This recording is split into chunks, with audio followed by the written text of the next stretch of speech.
We got married in '74, had our first child in '77. When he was 2.5, I was expecting our second child, and he wanted to name the baby Uh-Oh. And we're like, oh, that won't work. So we bought a little cow instead and named her Uh-Oh. My family is from North Haven, a few generations, so I was born here. My parents always had cows and pigs and ducks, and it's a lot of hard work, but I just love the animals, the attention that you get from the animals. You know, most of them are so personable. It's great to know where our food has come from in the garden and the livestock. We know how we treated it. So the day is usually very full. Sometimes I don't get a real breakfast and sometimes we don't get lunch, but we always get supper. We get up, go down to the barn at about 7:30 or 8. Check everybody to see if they're limping or who we need to treat for some hoof problems. And then we start feeding. Sam mostly is in charge of the grain. I help him with the grain because you get run over by that many goats and sheep, because we have 111 of them. I counted them today. We have Katahdin sheep, which are a hair sheep that shed.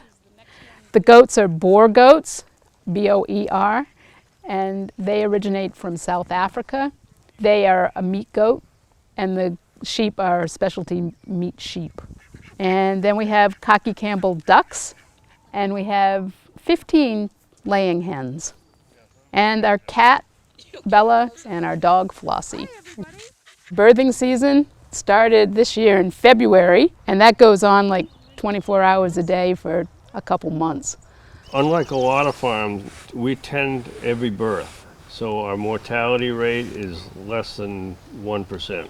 We just don't lose that many animals because we're there to help the mothers. We have 2 televisions going, 2 baby monitors. I sleep on the couch.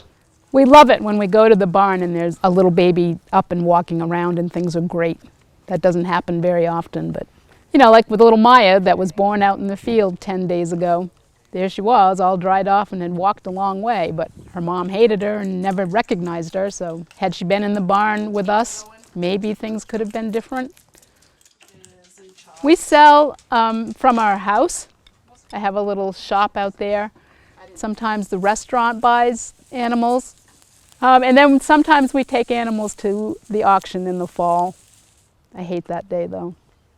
It makes me really sad, and last year we did it and I cried. Sam was embarrassed and walked away. But the worst part about farming is the slaughtering aspect of it, you know, and having to get rid of your pets, basically. I tell people when they ask me, how do you ever get rid of these animals? I say, well, I have taken the very best care of them that I could for their life, and now they're taking care of us.